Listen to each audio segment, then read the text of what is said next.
कोकणातील प्रत्येक अपडेट जाणून घेण्यासाठी आजच माझे कोकणच्या सोशल मीडिया प्लॅटफॉर्मला लाईक, फॉलो आणि सबस्क्राईब करा। माजी पालकमंत्री उदय सामंत यांच्याबाबत जाणीवपूर्वक नाराजी पसरवण्याचा हा प्रयत्न आहे। कामांचे श्रेय लाटण्यासाठी भाजपचे जिल्हाध्यक्ष राजेश सावंत यांची धडपड सुरू आहे, असा थेट आरोप शिवसेनेचे रत्नागिरी तालुका प्रमुख महेश उर्फ बापू म्हाप आणि शहर प्रमुख बिपिन बांदरकर यांनी पत्रकार परिषदेमधून केला आहे। नागरिकांची, प्रभागातील नागरिकांची घेत असतात आणि त्या टाकीबाबतीत पण पूर्ण ते जागरूक आहेत आणि त्याचं काम देखील त्यांनी मार्गी लावलेलं आहे। एवढंच मला या दृष्टीने सांगायचं आहे। नाही, मी काय म्हणतोय, त्यांचा कुठे लक्षात आलं नसेल म्हणून तेच सांगतोय की त्यांनी जर मित्रपक्षाच्या पदाधिकारी असतील, पालकमंत्री उदयजी सामंत साहेब असतील किंवा नगरपालिकेची चर्चा केली असती तर त्यांना हे विषय कळला असता। त्यासाठी आंदोलन करण्याची काही गरज नव्हती। त्याचं इस्टिमेट बनवलं जातं, इस्टिमेट बनवल्यानंतर इस्टिमेटला मंजुरी द्यायला लागते, मंजुरी दिल्यानंतर त्याची टेंडर प्रोसेस होते, टेंडर प्रोसेस झाल्यानंतर परत त्या टेंडरला अंतिम मंजुरी द्यावी लागते आणि त्यानंतर मग ही सगळी प्रोसेस होते वर्क ऑर्डर। एवढ्या कालावधीसाठी 4 ते 5 महिने लागतात।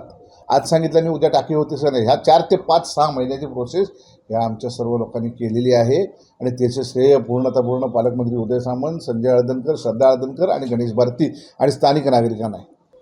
कुवारबा अंतर्गत रस्ता हा साधारण फेब्रुवारीच्या दरम्यान तिथे लोकांना अपेक्षित असणारं काम हे तिथल्या ठेकेदाराकडून करून घेण्यात आलं होतं।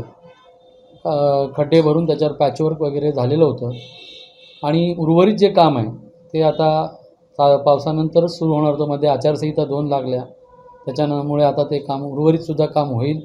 त्याचप्रमाणे काल ज्यावेळेला सार्वजनिक बांधकाम विभागाच्या कार्यालयामध्ये आमच्या मित्रपक्षाचे काही कार्यकर्ते आमच्या महायुतीतील तिथं गेले असता तिथं किरण उर्फ आमचे नवनिर्वाचित आमदार किरण उर्फ भैयाशेठ सामंत हेही त्यांना भेटले। त्यांनीही त्यांना सांगितलं आहे की काही म्हणजे काम सुरू झालंच आहे, अजून आपण तो रस्ता जसा लोकांना अपेक्षित आहे तसा करून दिला जाईल। हा मुद्दा तोच आहे। त्यांनी सन्माननीय आपले उद्योगमंत्री, जिल्ह्याचे पालकमंत्री उदयजी सामंत साहेबांबरोबर जर चर्चा केली असती तर नक्कीच सामंत साहेबांनी सुद्धा त्यांना सांगितलं असतं कधी काम होतं आहे, काय का राहिलं। जाणीवपूर्वक करतायत, जाणीवपूर्वक ते करतात असं आमचं म्हणणं नाही, ते त्यांच्या पक्षवाढीसाठी कार्यकर्त्यांना बळ देण्यासाठी ते करतात।